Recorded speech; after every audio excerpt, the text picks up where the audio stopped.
Hi good morning. இன்னைக்கு என்ன lunch box செய்ய போறேன்னு பார்க்கலாம் வாங்க. கேரட், zucchini, பீட்ரூட் எல்லாத்தையுமே நல்லா ஃபுட் ப்ராசஸரில் கிரேட் பண்ணிக்க போகிறேன். இந்த வெஜ்ஜஸ் தான் ஆட் பண்ணணும்னு இல்லை, எந்த வெஜ்ஜஸ் இருக்கோ அது எல்லாத்தையுமே இந்த மாதிரி கிரேட் பண்ணிக்கோங்க. இது kind of Korean pancake inspire பண்ணி தான் பண்ணேன், ஆனால் எக்ஸாக்டாக அது மாதிரி இருக்காது.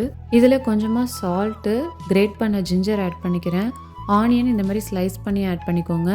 சில்லி பவுடர், கொரியாண்டர் பவுடரோட சேர்த்து கொஞ்சமாக ஜீரகத்தூள், சோம்புத்தூள் ஆட் பண்ணியிருக்கேன். இது எல்லாமே நல்லா பைண்ட் ஆகிறதுக்கு 2 கப்ஸ் கடலை மாவு, 1 கப் ராகி ஃப்ளார் ஆட் பண்ணியிருக்கேன். கொரியன் பேன் கேக்கில் நார்மல் ஃப்ளார் ஆட் பண்ணுவாங்க, கார்ன்ஸ்டார்ச் ஆட் பண்ணுவாங்க. நம்ம இந்தியன் ஸ்டைலில் நான் கடலை மாவு ப்ளஸ் ராகி மாவு ஆட் பண்ணியிருக்கேன். இதோட பேட்டரில் நிறைய தண்ணி ஊற்றிடாதீங்க, இல்லைன்னா கிறிஸ்பியாக வராது.